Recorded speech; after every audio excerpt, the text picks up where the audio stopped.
Bienvenue dans Figure de maths, le podcast qui vous fait voyager dans le temps à la rencontre de celles et ceux qui ont façonné les mathématiques.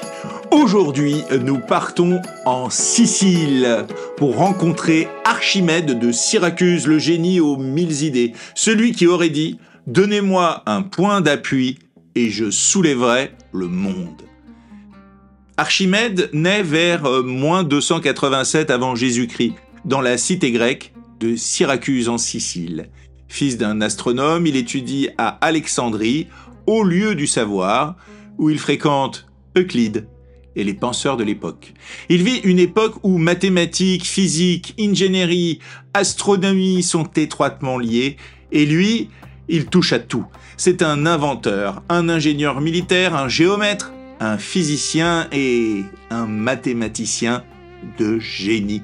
Tu as sûrement entendu parler de la vis d'Archimède, utilisée pour faire monter de l'eau. Elle est encore utilisée aujourd'hui dans certaines turbines ou pompes agricoles. Il invente aussi des poulies, des catapultes, des miroirs concaves et même des systèmes de défense pour Syracuse pendant la guerre contre les Romains. Il aurait même brûlé les navires ennemis en concentrant les rayons du soleil avec des miroirs. Peut-être une légende, mais ce qui est sûr, c'est qu'il mêlait la théorie et la pratique comme personne. Un jour, le roi Hieron lui demande de vérifier si une couronne est bien en or pur, sans la détruire. Archimède réfléchit et se rend au bain. Là, en s'immergeant, il remarque que l'eau déborde, proportionnellement au volume de son corps. Il vient de découvrir ce qu'on appelle aujourd'hui le principe d'Archimède. Il court nu dans les rues en criant « Eureka, j'ai trouvé !»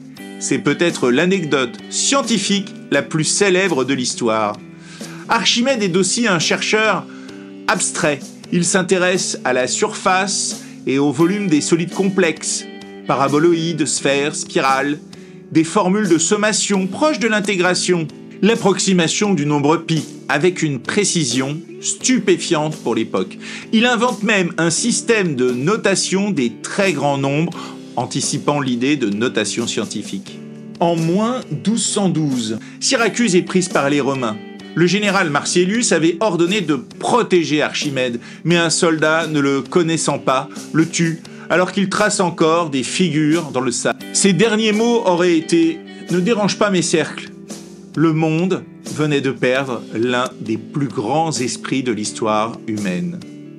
Archimède est cité par tous les savants du monde antique, arabe, médiéval, moderne. Newton lui-même disait qu'il était le plus grand de tous les mathématiciens de l'Antiquité. On lui doit la vision des maths comme un outil pour penser, démontrer, construire. Je te propose un défi d'Archimède. Trace un cercle. Maintenant, imagine un cylindre qui enferme ce cercle parfaitement. Même hauteur que le diamètre, même base. Archimède a prouvé que le volume de la sphère est égal à 2/3 du volume du cylindre. Essaie de démontrer cette proportion avec des volumes simples. C'est la formule qu'il a fait graver sur sa tombe.